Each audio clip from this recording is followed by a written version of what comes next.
Salam kerahiman. Hari ini 19 Juni. Kita akan baca dari nomor 998, 1005 dan 1007. Kita mulai ya. Dalam nama Bapa dan Putra dan Roh Kudus. Amin. Kemuliaan kepada Allah di surga dan damai di bumi bagi orang yang berkenan kepadanya. Kami memuji Dikau, kami meluhurkan Dikau, kami menyembah Dikau, kami memuliakan Dikau, kami bersyukur kepadamu karena kemuliaan-Mu yang besar. Ya Tuhan Allah, Raja Surgawi, Allah Bapa yang Maha Kuasa. Ya Tuhan Yesus Kristus, Putra yang Tunggal. Ya Tuhan Allah, Anak Domba Allah, Putra Bapa. Engkau yang menghapus dosa dunia, kasihanilah kami. Engkau yang menghapus dosa dunia, kabulkanlah doa kami. Engkau yang duduk di sisi Bapa, kasihanilah kami.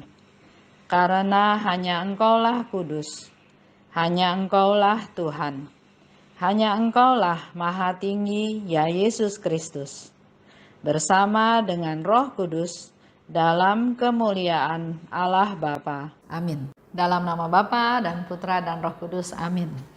Kita baca dulu 998. Hari ini aku ambil bagian dalam suatu retret 1 hari. Ketika aku menghadiri konferensi terakhir, imam sedang berbicara tentang betapa dunia sangat membutuhkan kerahiman Allah. Ia juga mengatakan bahwa saat ini merupakan saat yang paling mendesak ketika manusia sangat membutuhkan doa dan kerahiman Allah. Kemudian aku mendengar suatu suara dalam jiwaku. Kata-kata ini ditujukan kepadamu. Lakukanlah semua yang dapat engkau lakukan untuk karya kerahimanku ini. Aku menginginkan agar kerahimanku dihormati, dan aku sedang memberikan kepada umat manusia harapan terakhir untuk selamat, yakni mengungsilah kepada kerahimanku. Hatiku bersukacita akan pesta kerahiman ilahi ini. Sesudah kata-kata itu, aku tahu bahwa tidak ada suatu pun yang dapat membebaskan aku dari kewajiban yang dituntut Allah dariku. 1005. Biarlah hormat dan pujian kepada kerahiman ilahi membumbung dari setiap makhluk sepanjang segala abad dan masa. 1007. Pujian dan kemuliaan bagimu, oh Tritunggal yang Maha Kudus, Allah yang kekal. Semoga kerahiman yang mengalir dari hatimu sendiri melindungi kami dari murka-Mu yang memang adil. Biarlah pujian atas kerahiman-Mu yang tak terselami bergema di mana-mana. Segala karya-Mu, oh Allah, menyandang meterai kerahiman-Mu yang tak terbatas. 998 itu bicara tentang misinya Suster Faustina. Kalau 1005 dan 1007 bicara tentang doanya Suster Faustina. Di situ dikatakan, Yesus katakan ya, lakukanlah semua yang dapat engkau lakukan untuk karya kerahimanku ini. Apa aja yang bisa dilakukan? Lakukanlah semua yang dapat engkau lakukan untuk karya kerahimanku ini. Saya cerita ya, kenapa saya berdua sama Haryanto jadi devosan kerahiman. Saya pernah cerita juga bahwa saya menerima gambar kerahiman, saya nggak tahu ini gambar apa, kok ada gambar Yesus memancarkan 2 sinar dari hatinya. Tapi Tuhan memang sudah tuntun. Jadi saya ikut KPKS, di sana ketemu Pak Stephen Lex. Pak Stephen Lex bercerita, berdevosi tentang kerahiman ilahi. Jadi kami komunitas juga sering menerima pengajaran dari Pak Stephen Lex. Kemudian di komunitas ada permasalahan dengan paroki, jadi daftar di KAJ, Dan Romo Vikep waktu itu menganjurkan punya komunitas jangan hangat-hangat tai ayam, harus punya ciri khas. Jadi kami akhirnya berembuk dengan anggota yang lain. Ciri khas komunitas kami adalah yang berdevosi kepada kerahiman ilahi. Padahal waktu itu belum devosi. Jadi masa sudah berdevosi tapi nggak melakukan. Nah, maka dari situ mulailah apa ya yang harus dilakukan? Penyebar luasan supaya orang makin tahu, makin kenal. Adain seminar, ada pengajaran-pengajaran. Apalagi? Oke, kita mulai bikin kalender dengan harapan kalau kalender itu digantung di dinding selama 1 tahun kan orang mau nggak mau lihat. Setiap hari orang lihat kalender otomatis lihat gambar kerahiman. Itu pertimbangannya. Terus bikin pembatas buku dari gambar kerahiman. Bikin magnet supaya ditempel di lemari es supaya setiap mau buka kita lihat gambar kerahiman. Apalagi buku ini bagus. Gimana caranya orang supaya mau baca?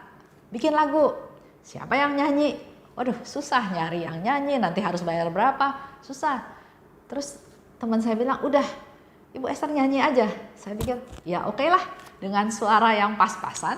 Tujuannya bukan mau kasih tahu suara saya, tapi tujuannya lihat, dengerin loh, itu kata-kata yang dalam lagu itu bukan kata-kata saya, tapi kata-kata yang diambil dari diary. Syukur-syukur orang jadi tergerak, jadi mau buka diary.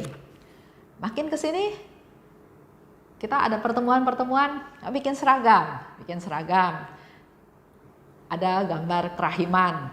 Terus lanjut, diminta kasih seminar, ayo. Dan saya punya satu komitmen, kalau saya diminta untuk bawa seminar kerahiman ilahi dimanapun, saya pasti jalan. Saya pasti siapin waktu. Termasuk juga waktu saya diminta ke Flores. Saya siapin waktu, saya minta izin dari kantor, tapi yang terjadi adalah ternyata kantor nggak kasih saya izin, saya pulang, dan terusnya diproses, sampai akhirnya di PHK, dipercepat pensiunnya katanya. Ya itu yang saya alami ya. Jadi lakukanlah, ya lakukan, ya udah saya lakukan, dan saya punya komitmen kalau saya diminta untuk mewartakan kerahiman Tuhan, saya jalan. Dan ternyata Tuhan menyediakan sarana-sarananya, artinya ada teman yang dikirim ke Malaysia karena anaknya menikah sama orang Malaysia, di sana dia cerita kepada umat di sana, dan akhirnya saya dan Haryanto dan juga Romo Subagio dan beberapa romo lain diundang ke sana untuk memberikan seminar kerahiman ilahi. Jadi lakukanlah apa yang bisa kamu lakukan.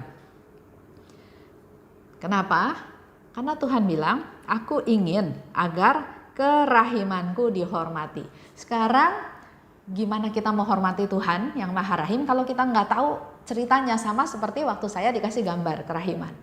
Dikasih gambar, orang itu pulang dari Roma, ya sudah saya terima sebagai ini oleh-oleh. Karena nggak ngerti, nggak tahu, ya udah saya simpan lagi. Tapi untungnya ikut KPKS, ketemu Pak Stephen Lex dan bercerita tentang devosi kerahiman. Di situ semakin, oh ya saya semakin tertarik, semakin tahu. Jadi untuk supaya memenuhi keinginannya Yesus supaya kerahimannya dihormati, maka kita yang udah tahu perlu melakukan sesuatu. Yesus bilang lagi, aku sedang memberikan pada umat manusia harapan terakhir untuk selamat, yaitu mengungsi kepada kerahimanku. Jadi Yesus juga menyediakan satu sarana, satu jalan untuk manusia selamat. Sebaliknya, banyak orang yang nggak tahu bahwa jalan itulah jalan untuk keselamatan. Jadi kita perlu ya melakukan. Dan Yesus katakan lagi, hatiku bersukacita akan pesta kerahiman ilahi ini. Kita tahu semua ya, di dalam pesta kerahiman Tuhan memberikan rahmat yang luar biasa, yaitu rahmat indulgensi penuh. Dari apa yang Yesus bilang, saya ingin ini, Suster Fasina bilang, ya saya tahu, dia tahu tugasnya, apa misi saya. Saya tahu bahwa tidak ada yang dapat membebaskan saya dari kewajiban yang dituntut Tuhan dariku, katanya. Jadi dengan tahu apa yang Yesus harapkan, maka Faustina bilang, nggak ada satu alasan pun untuk saya bilang enggak. Ya, saya taat, saya nggak bisa melarikan diri, saya harus mentaati, menuruti apa yang Yesus minta. Saya tidak dapat membebaskan diri dari kewajiban ini, katanya gitu ya. Dan apa sih yang disabdakan oleh Tuhan? Saya mau ini, saya mau itu, harus ini, harus itu, untuk kepentingan Tuhan. Bukan, itu semua dilakukan untuk kepentingan kita manusia.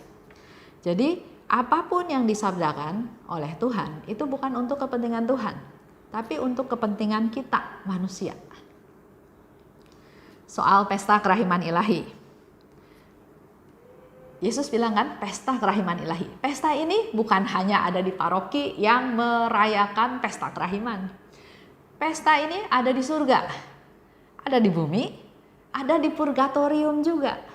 Kalau Bapak Ibu ingat di dalam novena, kita juga berdoa untuk jiwa-jiwa di purgatorium, supaya kita bawa kepada Tuhan, kita benamkan, biar mereka semua merasakan kerahiman Tuhan, supaya mereka prosesnya juga cepat di purgatorium dan akhirnya kembali ke surga. Jadi pesta kerahiman ilahi bukan pesta di paroki yang mengadakan pesta kerahiman, tapi pesta di surga.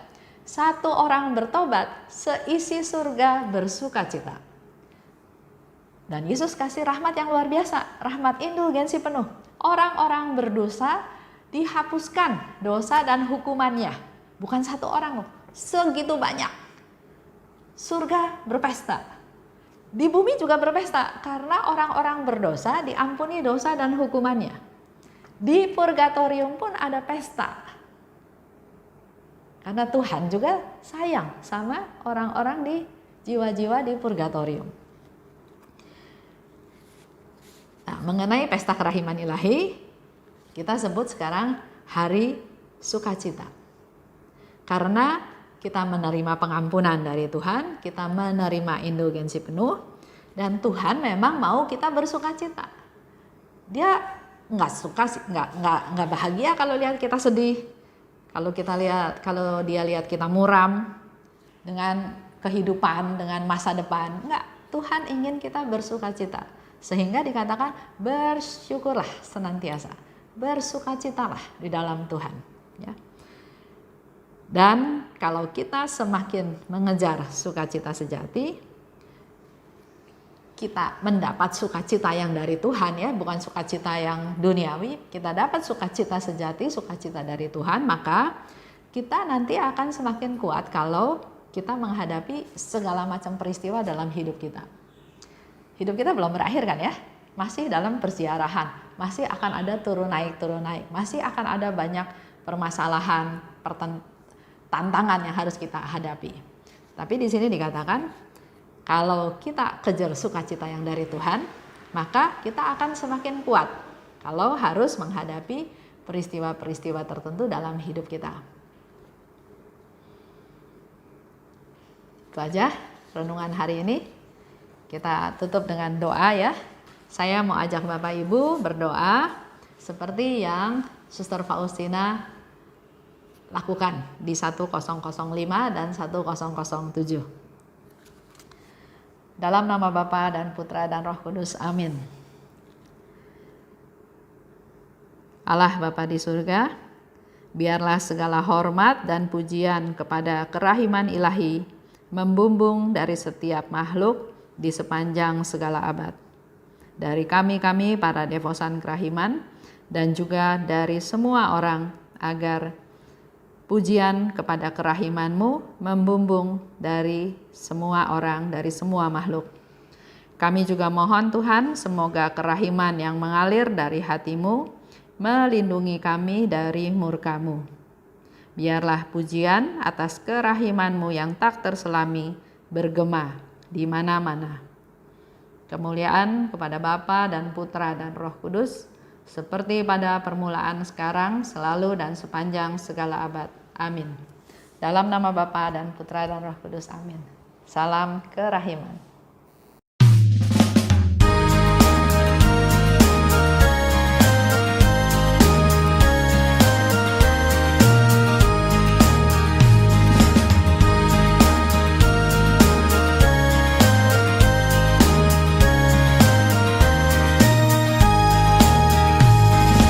Berbahagialah jiwa yang menyerukan kerahiman Tuhan.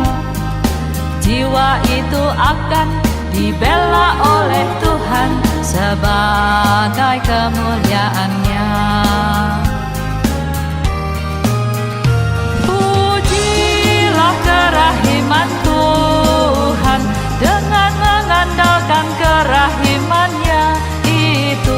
Pujilah kerahiman Tuhan sepanjang hidupmu.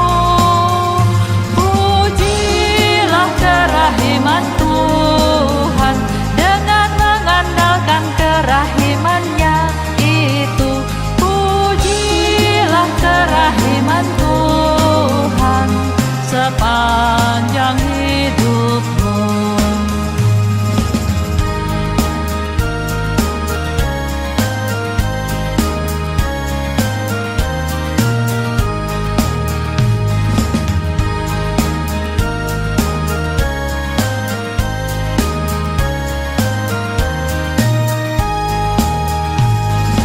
Berbahagialah jiwa yang menyerukan kerahiman Tuhan. Jiwa itu akan dibela oleh Tuhan sebagai kemuliaan-Nya. Pujilah kerahiman Tuhan dengan mengandalkan kerahiman-Nya itu. Pujilah kerahiman Tuhan sepanjang hidupmu. Pujilah kerahiman Tuhan dengan mengandalkan kerahiman-Nya itu. Pujilah kerahiman Tuhan sepanjang hidupmu. Pujilah kerahiman Tuhan dengan mengandalkan kerahiman-Nya itu.